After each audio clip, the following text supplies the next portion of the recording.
Hmm. Helai hi solai so Bangladesh ania. Kaum na hi India ni. Salam pang ralle lam so Bangladesh. He hi India. Suan an kal doni. Kan le to doni. La la la la. La la la la.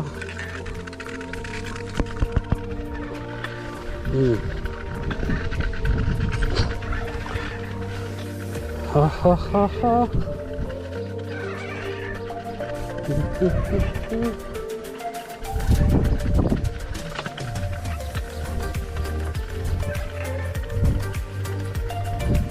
Chuan hei kan phei zela hela hianin lung khun alo oma India le Bangladesh inrina pillar ania pillar hi hei heta hinan ziak chu 77516S 77516S ania kan rang lui zai thiam rang lui ti mela tu zo ro ka khan 12519S ti la kha pillar ming so hian lo photo bokani chuan han kal zelanga solai son ka bu khadeu mai te lo oma an nuam hle ni le lam hianin bu an phun thar ni hei hring moi em maya kong hi an thu konga maro chu ka cycle hi oiling vel ti ngai ton hei ri tret to maya tun lai ankle phalo riau maya tu ram chuan maintenance chade do la ka ngai to ni chuan an phei zela hei kong te pon nuam hle maya kan kal phei zel do ne weekend lo na wa kong hi chu nuam chuan nuam khom mai cycle hi tlemin du ai oiling ti ngai ni ari kam riau mai chuan kan phei zela so lại so lâu kan hule lâu ti rin mai bu kun ti rin mai ni bu nga te khop mai chuan hai mau ti thang le ta hin su ta chen na lo thok ka karmaya han tai ma hle ni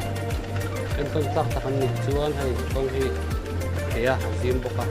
din ko ta kala ni chen hala hi an mani chen na ni ya ti tlang ko ni boka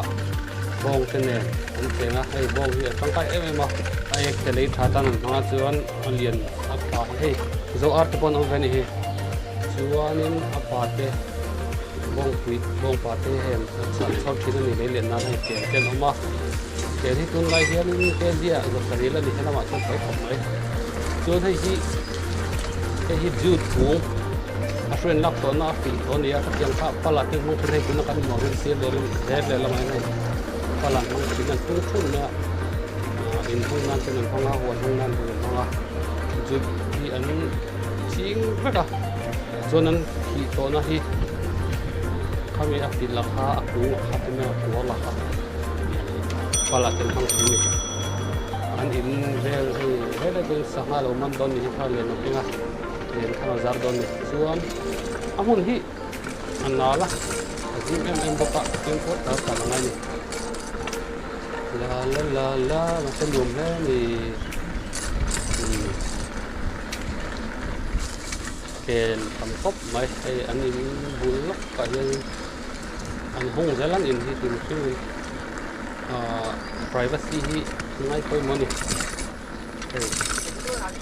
mình riêng thấu anh đâu thu về này anh thu của anh hết thấy tiền sẽ là ôm ạ khát thì xong khát thì lệ phốt mấy rồi sẽ chọn cả đồng tiền bằng lẽ ngã mình được thì lệ số đồn nha. Thank you, bye.